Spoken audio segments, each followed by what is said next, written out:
Greetings, family. It is Empress D, and I'm obviously in nature. I I honestly hope that people are doing well. I also, of course, although I'm very partial, hope that you are getting out in nature, because nature heals. Nature heals. And I'm saying this not because I'm just speaking out of the side of my mouth.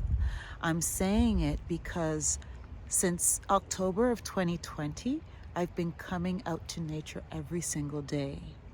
So I have lived my life without going to nature every day. And then I've lived my life for almost 4 years going to nature every day.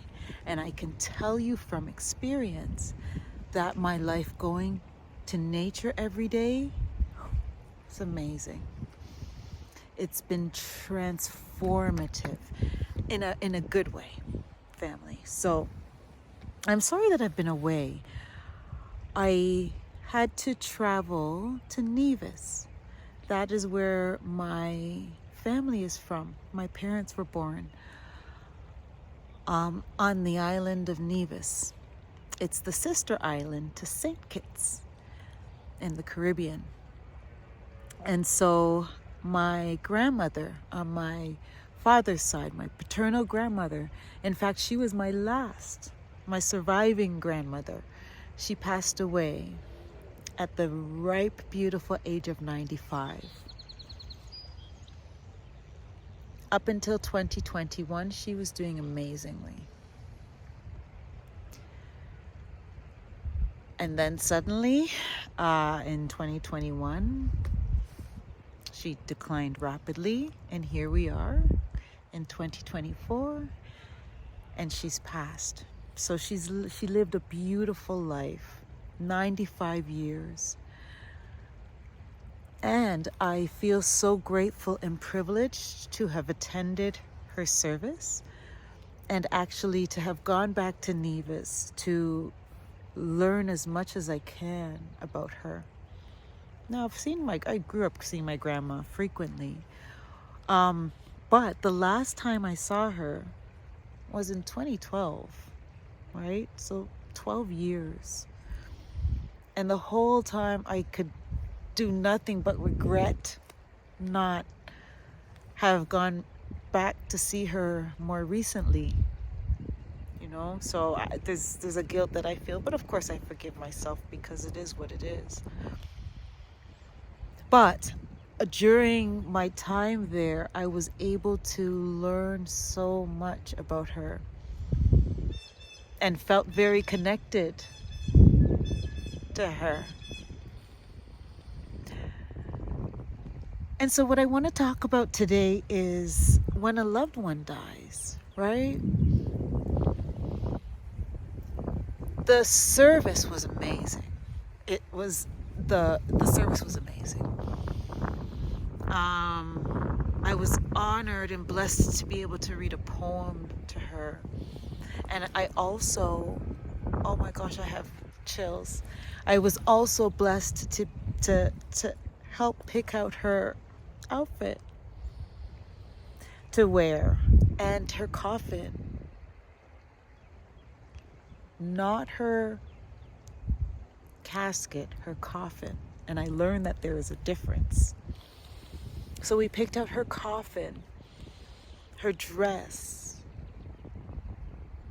what she had in her hair, her adornments, her jewelry. And she looked absolutely beautiful. I was blessed to be able to see her, the immediate family. We had viewing with her, and she looked so pretty. So when a loved one dies,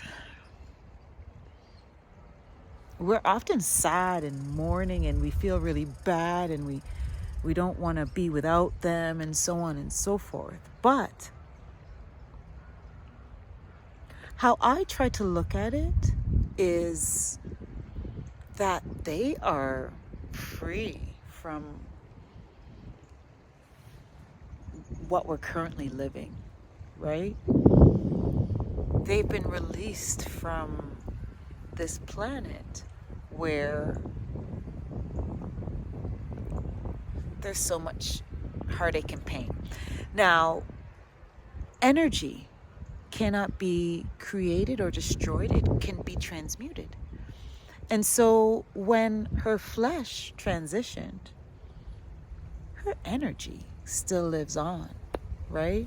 And so I made it a point to be aware of signs and symbols that she was around. And I have to say, so her service is on YouTube, and I'm so proud to say it has 3.7K views. Like, what's up, Grandma?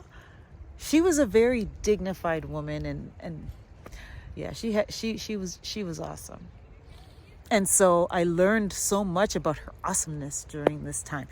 I don't want to ramble about my specific experience. I want to go back to the fact that when our loved one dies, their flesh has expired, but their energy, their essence carries on. And we have to be aware that there is more to existence than what we can physically see.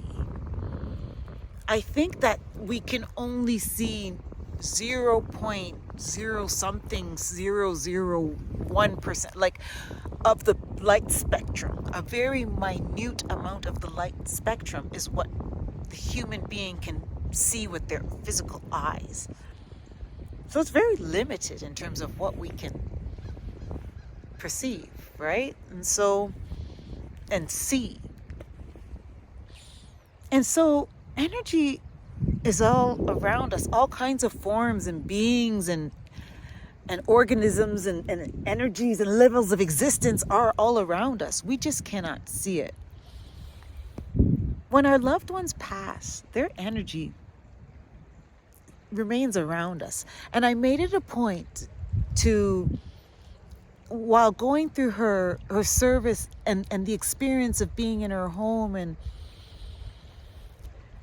the whole experience of sending her home, I made it a point to kind of look out for little signs and symbols that she was around. And let me tell you, during her service, there were 2 lights that would periodically flicker.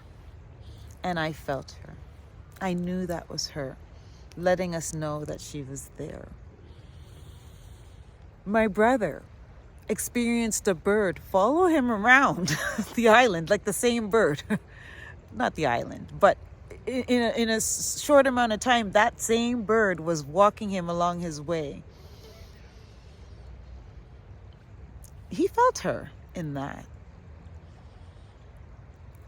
There was another instance. There were so many instances, actually, but not to go on about my specific experience. I think that we need to realize that when a loved one passes, they're free. They're wonderful. And so when we're mourning and feeling bad, we shouldn't feel bad for them. I think it's more of a selfish thing. We feel bad that we have to go on without them. It's about us, right?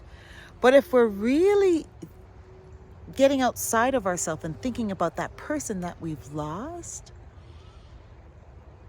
we will be celebrating for them. We'll be so happy for them because they are free to move on to another form of existence, right? And if we pay close attention, we might just see them around us, right, family? So that's my experience, and that's what I wanted to share today. Again, I hope everybody gets out and enjoys this. I missed this spot. I actually missed my park, and I'm so excited to get back to it today. And I hope you guys are inspired to get out in nature as well. And yeah, thank you. Thank you for taking the time to listen, right? I know there's so much to choose and listen to out there, so I'm grateful that you've taken time to listen to this. And I really love and value each and every one of you, right? I hope, I really wish, like my heart, like I send out Like, I hope everybody's good. I send out good energy to everybody, right? Right. All right. You guys take care. One love.